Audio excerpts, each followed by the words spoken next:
till I can't no more. I got the horses in the back. Horse stock is attached. 안녕하세요. 이번에 정말 제 마음이 찢어질 정도로 아픈 사연을 겪게 되는 바람에 이렇게 저도 용기 내서 신청해봅니다. 그동안 살면서 정말 몰랐던 진실이 드들면서 하염없이 눈물을 흘리고 말이 저희 집과 며느리 집에 거리는 제 사면 잃어주신 분들 하루하루 행복만 생기시길 바랍니다. 감사합니다. 버스로 약 1시간 반 정도 되는 거리에 있습니다. 너무 멀지도 않은 거리 한 번만 타면 집 근처까지 가기 때문에 가끔은 아니더라도 그래도 주말에 노은 밑반찬 정도 주려고 찾아가곤 이 아이 셋을 키우고 있어서 많이 힘든 걸 알기 때문에 조금이라도 주고 싶은 마음에 한 달에 2번 정도 집에 가는 것 같네요. 양가 집안 모두 돈이 많은 편은 아니라서 크게 도움을 줄 수 있는 형편도 안 됩니다. 알뜰살뜰 모으며 살고 있는 며느리 보면 정말 대단하다 생각합니다. 아들놈 입고 200 조금 넘는 돈으로 내 식구가 살기 충분하지 않다는 거 잘 알고 있습니다. 그렇다 보니 집에서 따로 부업 같은 걸 하고 있는 것 같았습니다. 아이들이 점점 커가면서 아무래도 돈 들어갈 때가 많이 있는 것 같아 저희가 도와준다고 말한 적도 몇 번 있었습니다. 시어머니 애 아이들 점점 커가면서 학원도 다녀야 하고 돈 들어갈 때가 많은 것 같은데 우리 아들 월급으로는 힘든 거 알고 있다. 내가 도와줄 테니 미안해하지 말고 그냥 받아라. 우리는 돈 쓸 때도 많이 없으니 그렇게 해라. 며느리, 어머님 마음만 받을게요. 그 지금 봐봐요. 알뜰살뜰 모아서 잘 살려내 식구 먹고 사는데 문제 없어요. 아이들 학원이야 천천히 알아보면 드는 급한 거 아니에요. 그리고 마스터텍 하고 있어서 충분하니까 걱정 마세요. 시어머니, 아이를 돌보면서 부업까지 몸이 나만하겠니? 그러다 병난다나 필요하면 꼭 말해라. 도와줄 테니.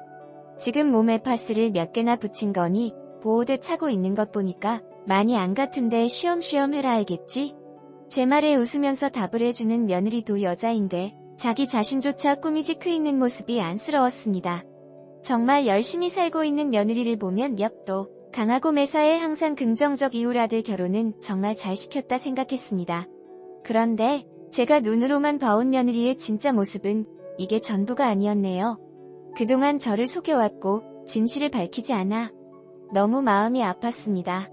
힘들면 말하면 될 것을 시어머니가 항상 위 있는데 피해주기 싫어 결정한 모습에 결국 눈물을 흘리고 말았습니다. 동네 친구들이 오래간만에 목욕탕이나 가자는 말에 몸도 종풀 겸 따라 나셨습니다. 그런데 대중목욕탕이 며느리 집과는 일지 않은 곳에 있어서 저녁에 고기라도 사서 잠시 들려야겠다 생각했고 며느리한테 전화했는데 받지 않길래 아이들 보는데 많이 바쁜 것 같아 나중에 다시 전화하기로 하고 목욕탕으로 들어갔습니다. 원래 평일에는 워낙 바쁘게 살아서 옆에 있으면 피해를 줄 것 같아 아들이 쉬는 토요일이나 일요일에 장만 들리는데 목욕탕 가게 된 날이 월요일이라 바쁘면 갈 수 없기에 전화를 한 거였습니다. 사람들이 빨리 들어가자는 말에 저도 부랴부랴 들어가서 목욕 준비를 하고 있었습니다. 동네 신고, 여기 목욕탕 처음 와봤지? 요즘 목욕탕 여기에만 오잖아. 한 달에 한 번은 꼭 여기 와서 때를 민다니까? 여기 때 일어주는 사람 실력이 좋다고 소문이 자자해. 하나도 아프지 않고 시원하게 잘 일어주서 줄 서서 받을 정도야. 주말에는 안 하고 평일에만 하고 3시 이후로는 자리에 없으니 10일 웬만하면 오전에 오는 제 좋아. 그것도 오전 일찍 와야 해. 대기 순번이 있어서 민명 받을 수가 없어. 요즘 소문이 나면서 나도 못 받은 지 패됐다니까? 그런데 오늘은 다행히 사람은 많이 없네. 저 안이 얼마나 대단하길래 때 한 번 믿는데 대기잡하지 있는 거야? 나도 한번 받아봐야 되겠네?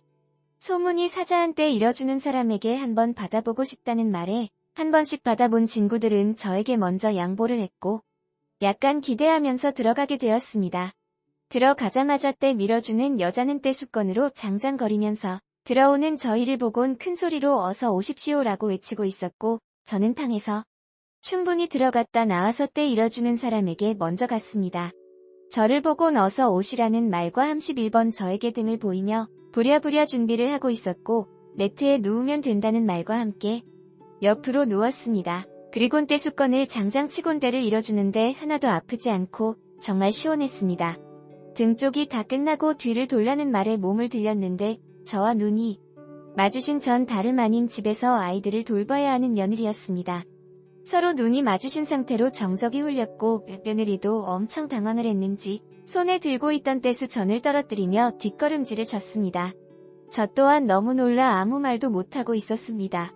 생각지도 못한 일을 겪게 된 저는 침착한 모습을 보이려 크게 숨을 들이마시고 내쉰 다음 며느리에게 아이들은 어쩌고 왜 여기에서 때를 잃어주고 있냐며 물어봄과 동시에 며느리의 눈에서는 눈물이 흐르면서 주저앉은 모습을 보고 말았습니다. 갑작스럽게 눈물을 흘리는 모습에 너무 당황한 저는 나가서 이야기 좀 하자며 옷 갈아입는 곳으로 나왔습니다. 저 도대체 이제 무슨 상황인 거니? 지금 내가 왜 여기에서 다른 사람들의 때를 밀어주고 있는 거야? 아이들은 또 어쩌고? 지금 내가 여기에서 이러고 있을 시간이 없지 않니? 도저히 이해가 안 돼서 무슨 말을 해야 할지 모르겠다. 도대체 여기에서 얼마나 일을 하고 있었던 거니? 모르는 사람이 없던데. 울지만 말고 대답을 좀 해봐라. 며느리, 어머님, 죄송해요. 하지만 제가 일하지 않으면 저희 가족 모두가 굶게 되는데 어떻게 해요? 집에서 부업하는 거로는 턱도 없단 말이에요. 수입도 괜찮고 몸으로 할 수 있는 일을 찾다 보니 때 잃어주는 일을 알게 돼서 시작하게 되었어요. 지금 일한 지 1년 정도 됐어요. 평일에만 일하고 주말에는 쉬고 있어요. 저 일하고 1년이나 됐다고? 아범은 내가 일하는 거 보고 그냥 가만히 있었어? 집에 아이들은 어떻게 하고 있는 건데? 며느리, 수연 아빠가 보고 있어요. 일을 그만둔 지 1년 됐어요. 평일에만 일을 하는 게. 어머님께서는 평일에 저희 집에 안 오시니까, 주말에만 오시니까, 그래서 평일에만 일을 하고 있었던 거예요. 말 못해서 정말 죄송해요. 저 그럼 지금 아범은 일을 안 하고 있다는 말이야? 그것도 1년 동안? 그걸 나한테 숨긴 거니? 갑자기 이게 무슨 상황인 거야? 저는 이 모든 상황을 이해할 수 없었기에 당장 집으로 가서 제 눈으로 모든 걸 확인하고 싶었습니다. 목욕탕 사장님께 사정을 말하고 며느리와 함께 아무 말 없이 집으로 빠르게 일습니다. 며느리는 저에게 진정하고 나중에 다시 이야기하자고 말했지만 1년 동안 표정에 변화도 없이 아무렇지도 않게 저를 속였다는 게 너무 화가 났습니다. 그렇게 며느리 집 문을 활짝 열고 들어가니 제 눈에 보이는 충격적인 모습에 할 말을 잃고 말았습니다. 아이들은 우리를 보자마자 배가 고프다고 칭얼거리며 달려왔고 우리가 온지도 모르고 침대에 누워 자고 있는 아들놈이 너무 한심스러워 발로 걷어차며 일어나라고 큰소리쳤습니다.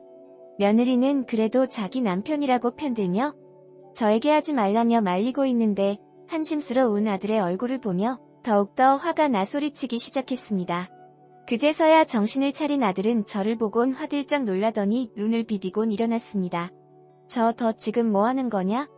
내 마누라는 밖에서 뼈 빠지게 일하고 있는데 지금 누워서 잠만 자고 있어? 아이들도 그냥 방치하고? 내가 그러고도 집안의 가장이야? 내 아들이지만 정말 한심하구나. 사지 멀쩡한 놈이 1년을 쉬었단 말이야. 내일부터 당장 나가서 돈 벌어. 알겠어? 애미야. 너는 내일부터 당장 일 그만둬라. 그리고 이런 상황이면 당연히 나한테 말해야 하는 거 아니니? 백수짓을 1년이나 하고 있었다니 진짜 너무 화가 난다. 며느리, 어머님, 그게 아니라요. 수연 아빠가 일을 하기 싫어서 안 하는 게 아니에요. 몸이 안 좋아서 그런 거예요. 말 못해 죄송해요. 수연 아빠가 말하지 말라고 해서 여태까지 말 안 하고 있었어요. 걱정시켜드리고 싶지 않다고 해서 그랬어요. 죄송해요. 저 뭐라고? 아들, 너 어디가 안 좋니? 이게 갑자기 또 무슨 뚱딴지 같은 소리야. 빨리 말해봐라. 어디가 안 좋은 건데? 며느리, 수연 아빠, 암이에요. 대장암이요. 1년 전 급하게 돈이 좀 필요해서 우리 가족 모두 보험을 해지하게 되었는데요.